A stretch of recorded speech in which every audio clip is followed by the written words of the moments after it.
Madam Boss has decided to become a millionaire kubva zvavabva kuma awards avati ivo since vane 1.6 million followers umunhu wega wega akabvisa $, zvinogona kuvaitira zviri nani.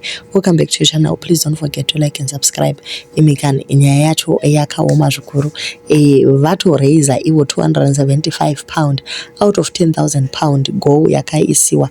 Vakatanga ivo vanyora vakati 1.6 million followers ndokumbira $. Ndoda kungogadzira GoFund ukanyara ugwaze mari ndiri kutoida guys. 9 years ndiri muindustry. Let's celebrate $. Pamunhu. Thank you in advance. Ndibatsireiwo kuti ndingazviita sei.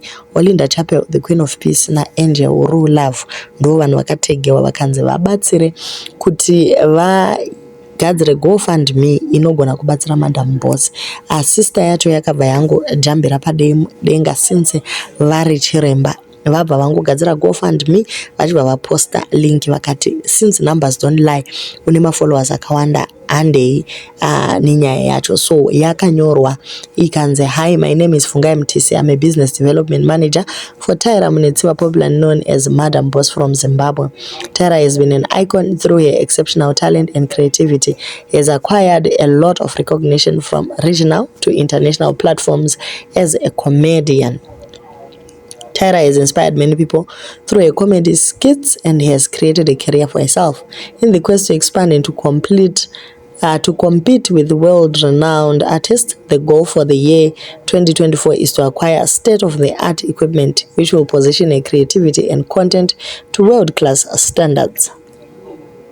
To achieve this, Tyra, also known as Madam Boss, is appealing to you and humbly soliciting your support. Thank you very much and be blessed. Let's be together in this journey. The vision is to break all barriers that hinder marginalized communities to enter international entertainment arena and iconic in the international entertainment arena. If not now, then when? Okay. So ndo zvavanyora izvo vachibva gadzira link. So now ya £275. Saka pamari iri kudiwa £10,000 or $1.6 million iri kubva pavanhu. Vanhu ndo yavakwanisa kubvisa so far.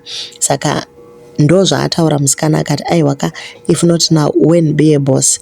Iko zvino akuti if not now when be a millionaire. Saka imimi since career yake is based on us as people, ari kungokumbira iye $. Chete, hasi kuda mari yakawanda, $. rako chete. Ende iyi haisi mari yekuti adye namofela bodo, imari yekuti agone kutengawo equipment, makamera nezvimwe zvakadaro. Wedu zvinodhura zvinhu izvi. Saka vanokwanisa kubatsira ngavangoteverawo link iyoyi kuti Madam Boss vagobuda pamaGrammy kana pama Oscar.